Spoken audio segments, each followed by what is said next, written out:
بسم اللہ الرحمن الرحیم۔ السلام علیکم ورحمۃ اللہ وبرکاتہ۔ ہاں، سالار اعلیٰ قاصد نے جواب دیا۔ راجہ داہر اسے آپ کے خلاف اکسا رہا تھا، لیکن سردار نے صاف انکار کر دیا۔ وہ صرف اس پر راضی ہوا تھا کہ مشاورت کے لیے اس کے ساتھ رہے گا۔ سردار عالی دوسرے قاصد نے کہا، یہ بھی ہمارے سردار نے اس لیے قبول کیا کہ راجہ داہر کے ساتھ رہنے سے اس کے ارادوں اور عزائم کا پتہ چلتا رہے گا۔ ہم 4 آدمی ہیں جنہیں سردار نے اپنے محافظوں کے طور پر اپنے ساتھ رکھا ہوا ہے۔ ہم بڑا خطرہ مول لے کر یہاں تک پہنچے ہیں۔ ایک چھوٹی کشتی چوری کی تھی، اب اسی کشتی پر واپس جائیں گے اور اس طرح جانا پڑے گا کہ ہمیں کوئی دیکھ نہ سکے۔ حارث سے کہنا کہ جو کچھ تم کر رہے ہو اس کا اجر تمہیں اللہ دے گا۔ دونوں قاصد واپس چلے گئے۔ بصرہ میں حجاج بن یوسف کو جب اطلاع ملی کہ محمد بن قاسم کے تمام گھوڑے کسی نامعلوم بیماری میں مبتلا ہو کر بیکار ہو گئے ہیں اور مرنے بھی لگے ہیں، تو وہ پریشانی سے نڈال ہو گیا۔ اتنا بڑا صدمہ برداشت کر گیا، اس نے اسی وقت حکم دیا بصرہ میں فوج کے جتنے بھی گھوڑے ہیں فوراً حاضر کیے جائیں۔ تھوڑی سی دیر میں 2000 گھوڑے قصر عمارت کے سامنے آ کھڑے ہوئے۔ حجاج نے دوسری کارروائی یہ کی کہ شہر کے تمام مسجدوں کے اماموں کو، علماء اور کئی دیگر متقی افراد کو طلب کیا۔ سندھ میں ہم پر جو آفت نازل ہوئی ہے اس کا علاج صرف دعا ہے۔ حجاج نے اماموں اور علماء وغیرہ سے کہا، سندھ میں اپنے سوار دوستوں کے تمام گھوڑے کسی ایسی بیماری میں مبتلا ہو گئے ہیں جس کا کوئی علاج نہیں ہے، گھوڑے مرنا شروع ہو گئے ہیں۔ آپ اندازہ کر سکتے ہیں کہ ہمارے نوجوان سپہ سالار کا کیسی ہولناک مصیبت میں گرفتاری ہوگی۔ وہ دشمن کا ملک ہے، دشمن اس پر حملہ کرے گا تو نتیجہ کیا ہوگا؟ دشمن ضرور حملہ کرے گا۔ اس نوجوان لڑکے اور اس کے لشکر کو صرف دعائیں ہی بچا سکتی ہیں۔ اللہ کے حضور گڑ گڑاؤ اور رو رو اور سجدے کرو، اللہ سے دعا مانگو۔ پھر حجاج نے منوں کے حساب سے روئی اور سرکہ فوراً اکٹھا کرنے کا حکم دیا۔ جو روئی آتی جا رہی تھی، حجاج کے حکم سے اسے سرکے میں بھگوتے جا رہے تھے اور دھوپ میں رکھتے جا رہے تھے۔ روئی آتی رہی، سرکے میں اتارا، سرکہ بھی آتا رہا۔ سرکے میں بھیگی ہوئی روئی خشک ہو جاتی تھی تو اسے پھر سرکے میں بھگو دیتے تھے تاکہ روئی زیادہ سے زیادہ سرکہ اپنے اندر جذب کر لے۔ جب روئی خشک ہو گئی تو اس کی گانٹھیں بنا کر 2000 گھوڑوں کے ساتھ سندھ روانہ کر دی گئی۔ یہ گھوڑے جس آدمی کی ذمہ داری میں بھیجے گئے اس کا نام طیار تھا، وہ گھوڑوں کے امراض کا ماہر تھا۔ حجاج بن یوسف نے محمد بن قاسم کے نام پیغام بھیجا جس میں اس نے لکھا کہ گھوڑوں کو اس خطے کی غذا ہضم کرنے میں دشواری پیش آ رہی ہے اور یہ غذا گھوڑوں کو رات سے نہیں آئی۔ سرکے میں بھگو کر خشک کی ہوئی روئی بھیجی جا رہی ہے۔ تھوڑی سی روئی پانی میں ڈال کر نچوڑیں گے تو تمہیں سرکہ حاصل ہوگا۔ سرکے کے علاوہ وہ یہ پانی ہر روز 2-3 مرتبہ گھوڑوں کے منہ میں ڈلواتے رہنا، گھوڑے صحت یاب ہو جائیں گے۔ مسجدوں میں دعائیں مانگی جا رہی تھی، نوافل پڑھے جا رہے تھے۔ سارے شہر بصرہ میں یہ خبر پھیل گئی، عورتیں گھروں میں دعائیں مانگنے لگی، گھر گھر وظیفے پڑھنے جا رہے تھے۔ خلیفہ وقت کو بھی محمد بن قاسم کی درپیش صورتحال سے آگاہ کر دیا گیا تھا۔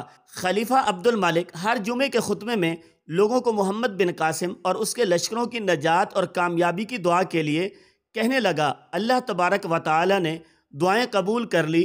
2000 تازہ دم گھوڑے بر وقت پہنچ گئے، ورنہ خطرہ یہ نظر آ رہا تھا کہ حجاج کے بھیجے ہوئے گھوڑوں سے پہلے داہر کے گھوڑے آ جائیں گے جن پر مسلح سوار ہوں گے۔ 2000 گھوڑوں کے ساتھ بیمار گھوڑوں کا علاج بھی پہنچ گیا۔ اس نے بہت سے بیمار گھوڑوں کو بچا لیا۔ محمد بن قاسم نے اس مقام پر قیام ضرورت سے زیادہ لمبا کر دیا۔ حجاج اس کے اس پیغام کا منتظر رہا کہ دریا عبور کر لیا ہے اور داہر کی فوج کے ساتھ جنگ شروع ہو گئی ہے، لیکن کوئی پیغام نہیں آ رہا تھا۔ حجاج کو اپنے خفیہ ذرائع سے معلوم ہوا کہ محمد بن قاسم بلا وجہ وہاں رکا ہوا ہے۔ حجاج کو یہ اطلاع بھی ملی تھی کہ سیم پر ایک ہندو حاکم نے دھوکے سے قبضہ کر لیا تھا اور اسے قبضہ چھڑا لیا گیا ہے۔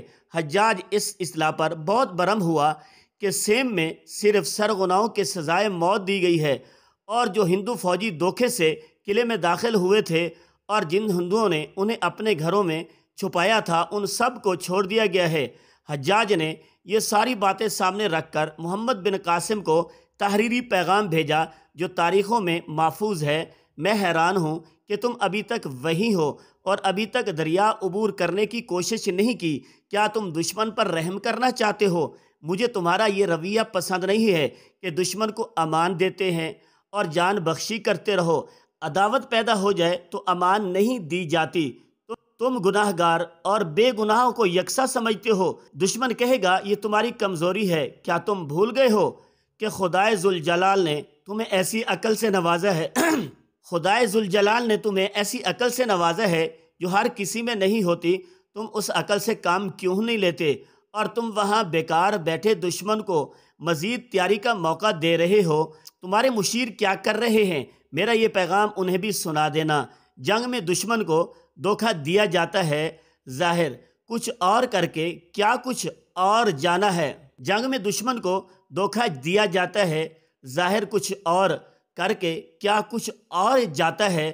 تم وقت ضائع کرتے رہو گے تو جنگ کے اخراجات بڑھتے جائیں گے۔ حکومت اور حکمت عملی کی طرف توجہ دو۔ لشکر کی جرأت مندی اور بے خوفی کو نظر انداز نہ کرنا۔ لشکر کے حوصلے دور اندیشی اور ظرف کشادگی سے مضبوط کرو۔ راستہ گو رہو، راستہ گو کا احترام کرو، ثابت قدم رہو اور ذکر ہی اور عبادت دل و جان سے ادا کرو۔ مجھے یہاں بیٹھے دریائے مہران سندھ نظر آ رہا ہے۔ دریا پیٹ کے قریب سے عبور کرنا کیونکہ وہاں دریا تنگ ہے، پانی گہرا ہے اور تیز ہے، لیکن وہیں سے پار جانا آسان ہوگا۔ کشتیوں کا پل بنا لینا، مقامی لوگوں کو استعمال کرنا، وہ تمہیں کشتیاں اکٹھیاں کر دیں گے۔ اصل مدد تو اللہ سے مانگنا، اللہ کو اپنے ساتھ سمجھنا۔ جب تم بے خوف ہو کر دریا عبور کرو گے اور حوصلے سے دشمن کو للکارو گے، وہاں کے لوگوں پر تمہارا رعب بیٹھ جائے گا اور وہ دل و جان سے تمہاری اطاعت قبول کریں گے۔ اس پیغام کے ساتھ حجاج نے خلیفے کا حکم نامہ بھیجا تھا جس کے تحت محمد بن قاسم کو سندھ کا امیر گورنر مقرر کیا گیا تھا۔ حجاج نے لکھا تھا اس نے خلیفہ سے یہ حکم نامہ بہت سی باتیں کر کے حاصل کیا ہے۔ تمہیں اب ثابت کرنا ہے کہ تم اس التجا کے اہل ہو۔ تمہیں آزادی سے حکومت کرنے کا اختیار دیا جا رہا ہے۔ محمد بن قاسم اپنے حالات کو خود ہی بہتر سمجھتا تھا۔ اس نے جاسوسوں کو ہر طرف پھیلا رکھا تھا۔ عرب کے باغی علاقے اس سلسلے میں اس کی مدد کر رہے تھے۔ داہر کی فوج دوسرے کنارے پر تھی۔ وہ ہاتھیوں کی تعداد میں اضافہ کر رہا تھا۔ ہندوستان سے مزید ہاتھی آ رہے تھے۔ اس نے اپنی فوجی حاکموں سے کہا تھا کہ وہ اسی لڑائی کو فیصلہ کن بنائیں گے اور اسی میدان میں مسلمانوں کا نام و نشان مٹا کر سندھ کو ہمیشہ کے لیے محفوظ کر دے گا۔ محمد بن قاسم محتاط ہو کر آگے بڑھنا چاہتا تھا۔ حجاج کے پیغام نے اسے گرما دیا۔ وہ حجاج کے ان الفاظ کو برداشت نہ کر سکا۔ تم وہاں بیکار بیٹھے ہو، وقت ضائع کر رہے ہو۔ میرا چاچا ہمیں تیز سمجھتا تھا۔ محمد بن قاسم نے اپنے سالاروں مشیروں سے کہا وہ ہمیں کمانوں میں ڈال کر چھوڑنا چاہتا ہے۔ تیر کو کچھ پتہ نہیں ہوتا کہ اس نے کہاں گرنا ہے، کس کے جسم میں اترنا ہے۔